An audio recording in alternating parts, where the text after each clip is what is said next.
Imagine this. You're walking into a room, looking for a place to sit, and just as you start to lower yourself toward a chair, it sprints away from you. No, this isn't a prank or some weird dream.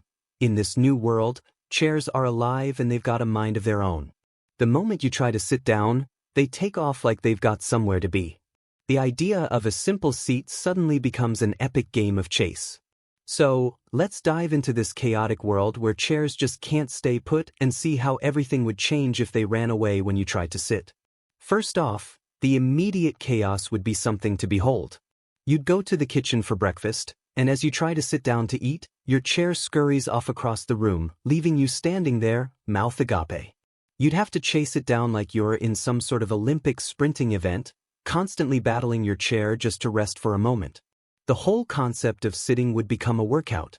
No more casually plopping down at the dinner table or kicking back in front of the TV. Instead, you'd be in a constant race, trying to outpace a piece of furniture. Chairs would need to be tethered down, maybe with leashes or something that keeps them from darting off at the slightest hint that you're ready to sit. Imagine every time you enter a room, you'd have to size up your seat like a predator eyeing its prey, preparing for a high-stakes showdown. This wouldn't just affect your living room. Think about it. Public spaces would be totally flipped upside down. Restaurants, cafes, parks, all places where people gather to relax, would become arenas of constant motion. Going to your favorite coffee shop? You'd try to sit down, and the chair would slide away just as quickly as you approach.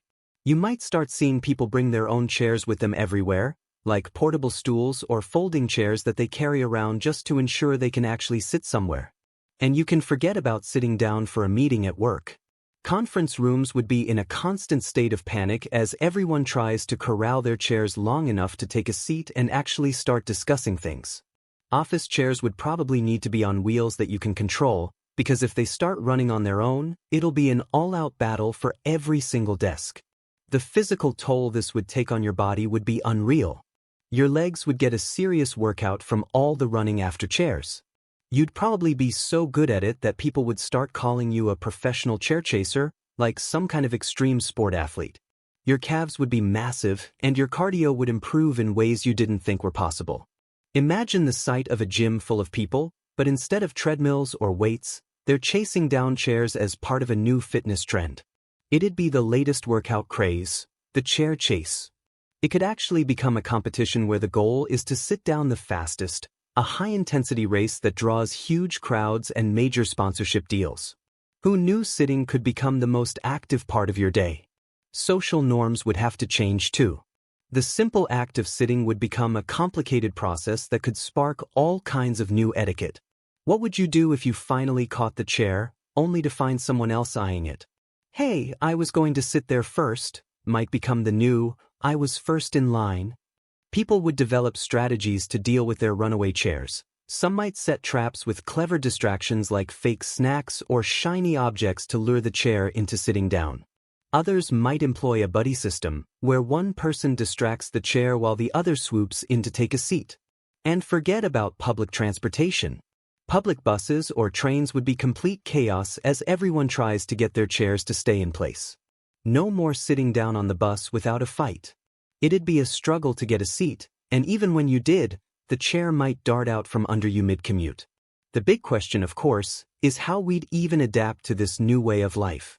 Chairs would probably have to be re-engineered, perhaps with some kind of safety netting or a built-in tracking system so that people can finally sit without feeling like they're constantly in a chase scene from an action movie. Special seat belts might be invented to keep chairs in place, or maybe chairs would come with remote controls to keep them stationary until you're ready to sit. There could even be a new chair market, chairs with automatic brakes that only release once you're properly sitting in them. Companies would start selling anti-chair runaway technology, and we'd see new patents flying in from every direction, all designed to keep your seat where you need it. But even with all these new solutions, the excitement and unpredictability of getting to sit down would always be a part of daily life. On a larger scale, this would shift how we design our spaces.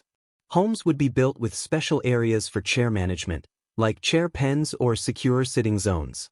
Parks would have fenced-off sections where chairs are kept in place, and even businesses would have chair monitors to ensure the chairs stay in position during busy times. Imagine entire industries springing up around this new need to keep furniture from fleeing. A whole new type of security would emerge: chair guards, who patrol the streets, keeping chairs from escaping. The economy might shift as companies manufacture chair-stopping technology and other chair-related gadgets. And of course, lawsuits would be inevitable. Can you imagine suing a restaurant for not properly securing the chairs? It would open up a whole new legal field, one dedicated entirely to sitting and chair safety. Emotionally, the constant chase would probably have its toll. People might develop strange relationships with their chairs, bonding over the struggle to sit. Some might get frustrated and give up on sitting altogether, standing for hours just to avoid the whole exhausting ordeal. Others might embrace the chaos, making it a game and seeing how fast they can sit down. Over time, though, we might adjust. We'd learn how to outsmart our chairs, and the chase would become less about frustration and more about strategy and fun. But at the end of the day, every time you sit down, you'd have a deep appreciation for the process, knowing that getting a chair to stay still is a victory in itself. So, what do you think? Could you handle a world where chairs run away every time you try to sit, or would you rather stick to a more stable reality? Let me know in the comments below. And don't forget to like, subscribe, and hit that notification bell for more wild what-if scenarios here at What If Factory. Until next time, may your chairs always stay put, or maybe not.